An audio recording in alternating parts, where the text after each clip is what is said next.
一個靠雙拳打出2億身家、手握2枚奧運金牌，加上世界拳王金腰帶嘅中國拳王，風頭一時無兩，點解短短7年時間，竟然要賣光北京、上海、貴陽，甚至美國嘅所有豪宅，落得個要租屋住，靠老婆上節目哭訴還債，自己成日窩喺出租屋打機生冇可戀嘅慘淡收場。坊間所有人都在罵妻子野心太大，亦有人笑拳王笨拙。但喺老夫黃庭之眼中，呢個絕非單純嘅敗家娘們，或者拳王笨拙嘅八卦新聞。呢個係一個極之典型嘅命格錯位之進不知退，以及德不配位勇而冇謀嘅玄學與商業經典敗局。各位飛星鬥數講堂嘅同道同埋街坊，今日老夫就同大家抽絲剝理，用我中州派紫微鬥數嘅心法，極藏易經嘅天地大道，深度拆解彭市明同冉論亞呢對夫妻，睇下佢哋究竟係點樣由人生嘅最高峰，一步一步走向萬劫不復嘅森林。要講清楚呢個局，我哋先睇睇佢哋夫妻二人如今落得個乜嘢樣嘅落魄狀態。當年嘅東市明簡直係中國體壇嘅神話。2008年北京奧運，佢拿下1枚金牌，實現中國拳擊零嘅突破，全中國人為佢狂熱。2012年倫敦奧運，佢再下一城衛冕金牌。2016年11月，佢轉戰職業拳壇，喺拉斯維加斯一舉拿下世界拳王金腰帶。嗰陣時嘅佢，一場比賽嘅出場費高達1000萬人民幣，身價隨隨便便都過2億，身邊嘅太太冉龍安頂住北大該市前央視主持嘅光環，每次比賽都穿得性感耀眼，喺台邊為佢加油擁吻。呢種金童玉女、英雄美人嘅形象，風頭冇人能及。但係花無百日紅，人無千日好。如今嘅場面係點樣？最近喺綜藝節目同埋各大媒體嘅報道入面，真相終於大白於天下。原來呢7年入面，佢哋從嚴連續踩坑巨額虧損，欠下銀行同埋債主幾千萬甚至上億嘅債務。冉龍喺鏡頭面前親口承認，佢哋已經賣掉了北京嘅房子，賣掉了貴陽嘅房子，賣掉了當年喺美國訓練買嘅房子，連上海最後一套自住房都賣埋，用嚟還銀行債務曾經嘅2億身家，化為泡影，變成了冰冷嘅欠款。陳市明如今整天窩喺租嚟嘅房子入面，沉迷打遊戲，面容憔悴，眼神空洞，整個人呈現出一種生無可戀嘅崩廢狀態。冉龍我喺直播間同節目入面哭訴，約2人已經分房睡到3年，甚至3次起訴離婚，抱怨丈夫不作為不知靈起來。當冉龍我喺飯桌上舉杯說：今日我哋還清咗咁大筆債務，你開心嗎嘅時候，龔市明抬頭望天，欲哭無淚，冷冷地喝了一杯茶，隨後冷漠離席，留下冉龍我一個人喺鏡頭前以淚洗面。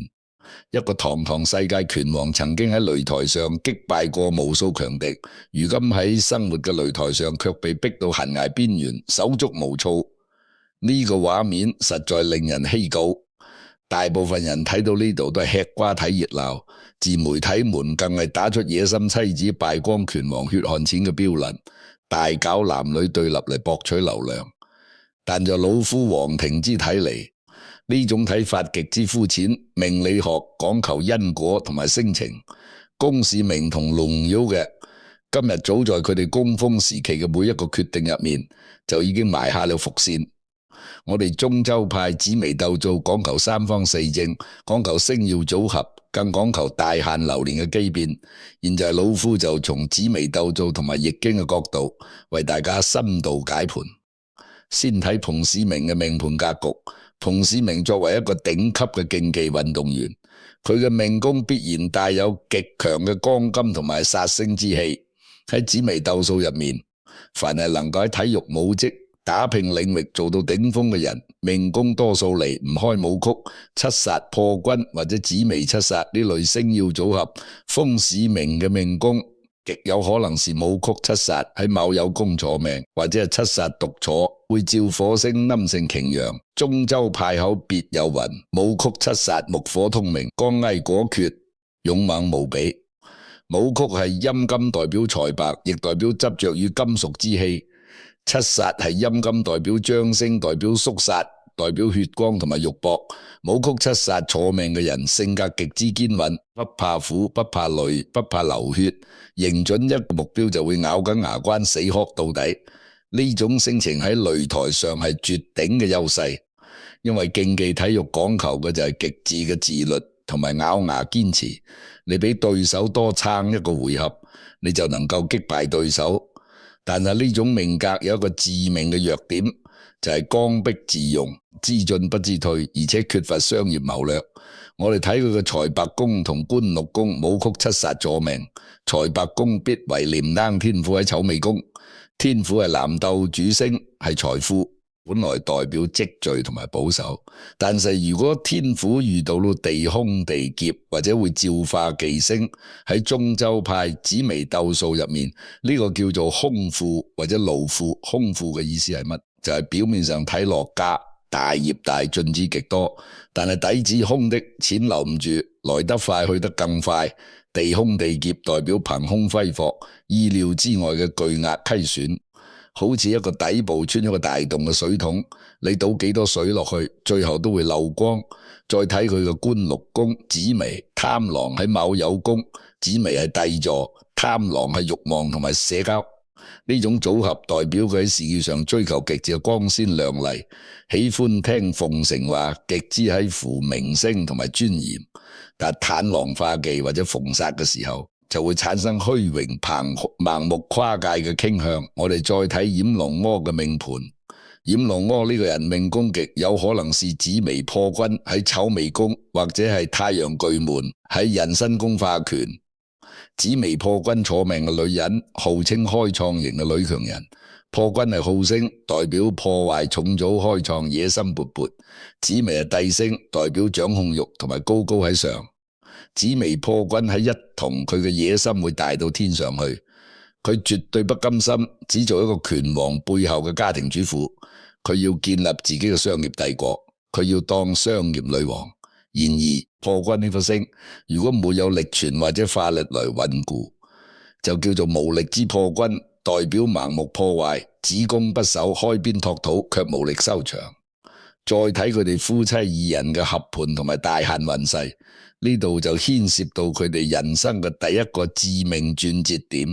就係2017年與經紀公司勝利世家以及美國著名推廣公司嘅決裂。各位同道，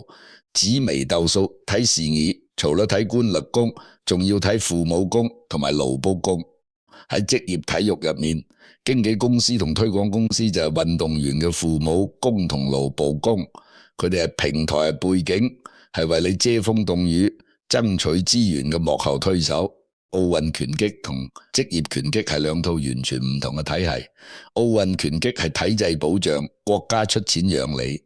而職業拳擊本質上係一門極之複雜、極之殘酷嘅商業生意，由挑選對手、爭取挑戰資格、安排轉播權、拉贊助，到賽前造勢、公關炒作，背後需要一條極之攀大且專業嘅國際產業鏈。成力世家同美國頂級推廣公司係全球頂級嘅拳擊推廣機構。錦市明之所以能夠喺31歲高齡轉職業，並且喺短短3年內拿到世界金腰帶，背後全靠呢兩家公司運用國際資源為佢鋪路護航。但係當彭市明喺2016年11月拿到金腰帶，站在人生捧峰名利雙收嘅時候，佢同葉倫呢犯咗一個幾乎所有成功者都會犯嘅致命錯誤，就係高估自己，低估平台。喺紫微斗數入面，呢個叫做身宮盲目，無視太歲。童市明同冉龍國覺得呢個金腰帶我童市明一拳一拳打出嚟嘅，我喺台上流血流汗，你經紀公司憑乜嘢拿走2成嘅抽成？佢哋睇唔見幕後團隊嘅付出，只睇到眼前嘅利益。於是喺2017年合約未到期嘅情況下，佢哋選擇咗單方面違約，自立門戶，成立自己嘅公司，繞開原來的經紀團隊，自己主辦上海嘅金腰帶衛冕戰。呢一步喺易經入面就叫做乾卦嘅上九爻辭所講嘅亢龍有悔。易經乾卦講得很清楚，九五飛龍係天利見大人。當你喺九五之尊嘅時候，你需要利見大人，意思係你要依靠聖賢，依靠平台，依靠團隊。但如果你憑命到以為自己無所不能，飛得太高太急，脫離了大地同平台嘅支持，就會變成亢龍嘅結局，只有兩個字：有悔。佢哋自立門戶之後，偃弄安親，自操盤賽事，但佢哋根本冇職業賽事嘅操盤經驗。常規嘅世界級衛冕戰需要3到6個月嘅嚴密備戰同封閉訓練，但佢哋為了省錢同搶時間，賽事宣布到比賽只有短短1個月，期間同市民又要處理公司雜務，又要接拍廣告，又要接受採訪，精力被嚴重分散。賽前佢哋更係盲目煽動民族情緒，包裝成中國拳王打日本挑戰者，公開宣稱要在4個回合內擊倒日本選手木村翔。結果點樣？大家都知道咗。2017年7月28日喺上海，董事明喺第11回合體力不支，被名不見經傳兼職送啤酒嘅日本選手木村翔技術性擊倒。那一夜，錦市明喺台上哭得撕心裂肺，落下了終身遺憾。呢場敗仗嘅後果係毀滅性嘅。原經紀公司直接起訴董事明違約，索賠2600萬。法院最終判董事明賠償400萬。更致命嘅係，美國合作方徹底同佢切斷關係，全球頂級拳壇資源對佢關閉咗大門。董事明嘅職業拳擊生涯喺最屈辱嘅一刻，猝然畫上了句號。如果呢場失敗只係停喺體育場上，佢哋手頭上依然有積計落嚟嘅2億身家。如果放喺銀行做個3%嘅定期理財，1年利息就有600萬人民幣，足夠佢哋全家一輩子榮華富貴，衣食無憂。但係命格決定性格，性格決定命運。馮士明同閻倫郎嘅命盤入面缺乏一種極之關鍵嘅力量，就係子選嘅智慧。喺紫微斗數入面，如果一個人之命盤地空地劫劫煞落入福德宮或者大限財帛宮，人就極容易陷入沉沒成本嘅陷阱。由於最後一場比賽輸得太屈辱，太唔甘心，佢哋急切地想要喺商場上證明自己，佢哋要向全世界證明，我哋唔靠經紀公司，自己做商業同樣可以成功。呢種心態喺易經入面叫做坎卦嘅，雜坎入於坎撈空，意思係前面已經掉入咗陷阱，但因為不服輸，繼續盲目往前衝，結果掉入咗更深嘅坑入面。2018年8月，佢哋犯下咗人生入面第2個致命嘅商業錯誤，就係重資產盲目擴張，錯把個人情懷當成市場需求。佢哋喺上海黃浦江邊嘅頂級商業地段租下啦佔地1.8萬平方米，相當於2個半足球場咁大嘅場地，打造咗號稱全上海規模最大嘅1號運動中心。老夫聽到呢個數字都替佢哋捏一把汗。1年租金5000萬人民幣，一次性要交2500萬嘅押金，內部裝修更係奢華到極致，大型水晶吊燈花了300萬，德國進口跑步機單台20萬，意大利定製皮質儲物櫃總裝修花了高達6000多萬。佢哋把呢個拳館定位成高端商務會所，年卡分為3檔，最便宜嘅3.8萬，第2檔5.8萬，最高級嘅至尊會員卡高達8.8萬。館內一杯咖啡定價628元，染濃啦頂住乖士學位嘅光環，描繪一個無比宏大嘅商業藍圖。呢度嘅根係訓練基地，仲係企業家、拳擊沙龍、明星、私人宴會、高端商務、社交平台。各位同道老夫講到呢度，要用中州派嘅商業邏輯，深刻剖析一下佢哋犯嘅呢個致命誤區。拳擊呢項運動喺中國本來就係極之小眾嘅項目。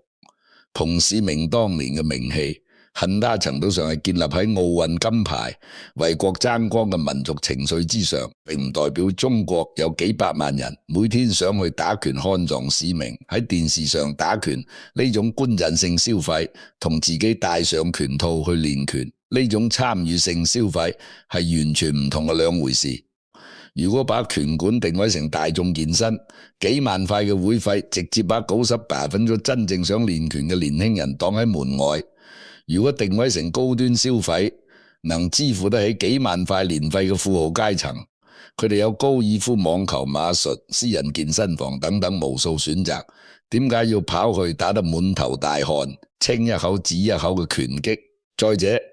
拳擊係一項極之孤獨、極之枯燥嘅運動，根本就具備高爾夫或者網球嗰種天然嘅社交屬性。一年5000萬租金，意味住佢哋一睺開眼，每天就有14萬人民幣嘅固定成本喺度燒，加上及20個員工嘅工資、水電折舊，一年沒有7-8千萬嘅收入，連本都回唔到。呢個就係典型嘅把個人嘅熱愛誤當成蘇富克嘅需求。已經坤卦初六爻辭有云：履霜堅冰至，意思是踩到霜嘅時候，就應該知道大結冰嘅嚴寒天氣，快要到咗商業上嘅微小虧損同異常，就係傷一個合格嘅操盤手。踩到傷嘅時候就應該立刻警覺，縮減規模，及時止損。但佢哋呢，面對拳館每個月幾百萬嘅巨額虧損，佢哋不冇有縮減，反而陷入咗睇圖心理。佢哋以為係自己佈局不夠大，賽道不夠多，於是染咗。喺完全沒有實戰經商經驗嘅情況下，一口氣註冊咗20多家公司，開啟咗無差別嘅跨界佈局，火鍋店、網紅奶茶、潮牌服飾、影視投資、電競俱樂部，甚至跟風跑去碰虛擬貨幣同高風險理財，一個脫離職場。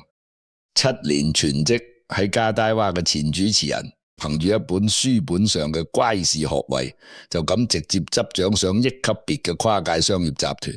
呢個就係中州派紫微斗數講嘅貪狼化忌逢凶劫，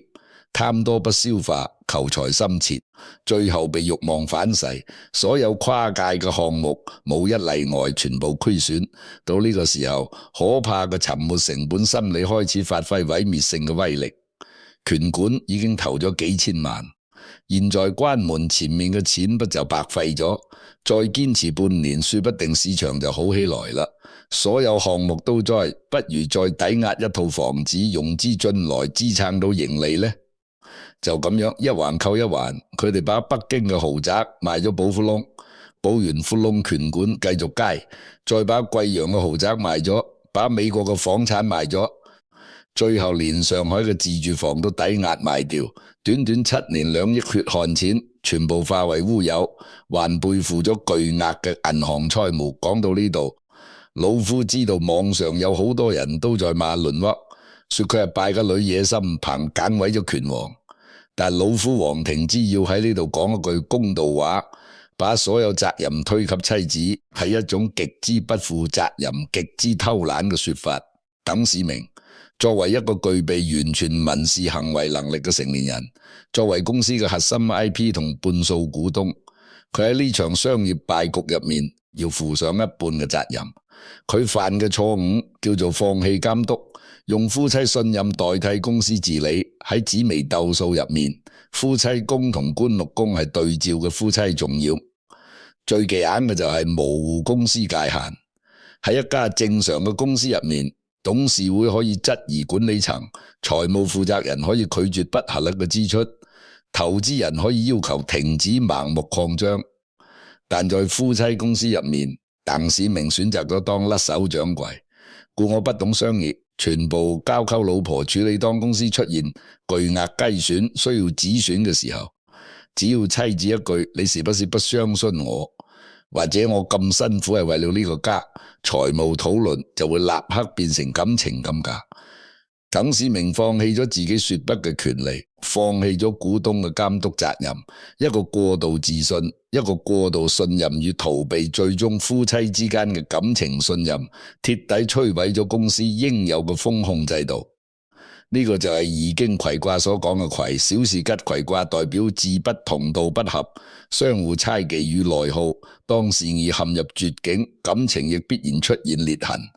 分房睡3年3次起訴離婚上節目，互相埋怨，呢一切不過係商業敗局喺家庭生活入面嘅延伸而已。各位飛星鬥數講堂嘅觀眾同埋同道，睇完童市明同忍嘅故事，我哋不能光係當個旁觀者吃瓜看笑話。古人講前事不忘後事之師，我哋普通人雖然冇2億可以like，但鄧市明夫婦犯嘅每一個錯誤，喺我哋普通人工作、從業、投資、理財同埋管理家庭財富嘅過程入面，